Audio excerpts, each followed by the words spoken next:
சிறுசுக்கு அன்பு நினைக்கிறேன். இன்னைக்கு என்ன ரெசிபி பார்க்கலாங்களா? வாங்க பார்க்கலாம். இன்னைக்கு பழம்பொரிக்கு நேந்திரம் பழம் வந்து 3 பழம் எடுத்துருக்குறேங்க.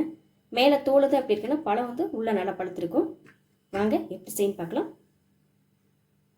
பழம்பொரிக்கு மாவு வந்து கரைச்சிக்கலாங்க. 1 கப் வந்து மைதா மாவு எடுத்துருக்குறேன். 2 ஸ்பூன் வந்து அரிசி மாவு, 1 ஸ்பூன் வந்து சர்க்கரை, கொஞ்சம் மஞ்சத்தூள், நீங்கள் கேசரி பவுடர்னாலும் யூஸ் பண்ணிக்கலாம், கொஞ்சம் சமையல் சோடா,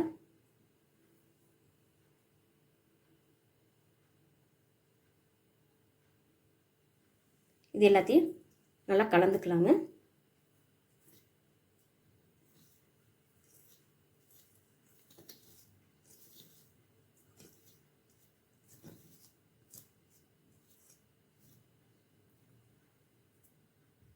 தண்ணி ஊற்றி மாவு வந்து கரைச்சிக்கலாங்க.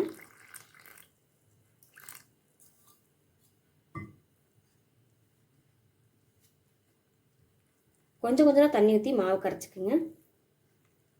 நம்ம பஜ்ஜி மாவு தண்ணி ஊற்றி கலக்கிற மாதிரி கலந்துக்கலாம்.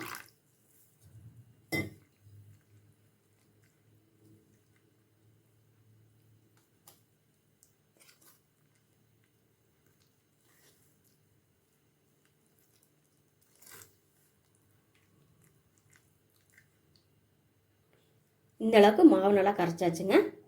அடுத்து பார்க்கலாம். பழத்தை கட் பண்ணிவிட்டு அடுத்து பார்க்கலாங்க.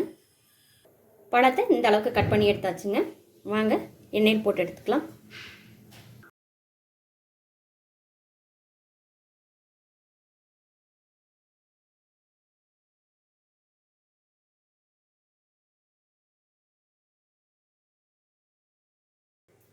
இப்படி எண்ணெயில் போட்டு எடுத்துடலாங்க.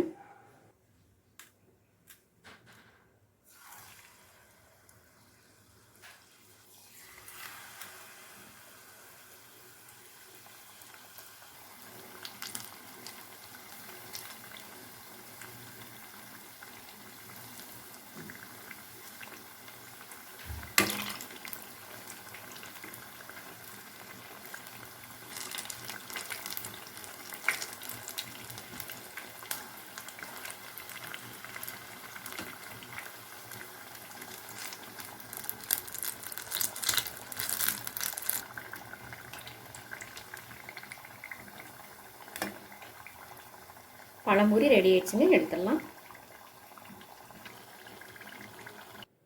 பழம்பொரி ரெடி ஆயிடுச்சுங்க. நீங்களும் செஞ்சு பார்த்துட்டு எப்படி இருக்குன்னு சொல்லுங்கள். சுதா ஸ்பெஷல் குக்கிங் சமையல் பார்த்ததுக்கு ரொம்ப நன்றிங்க.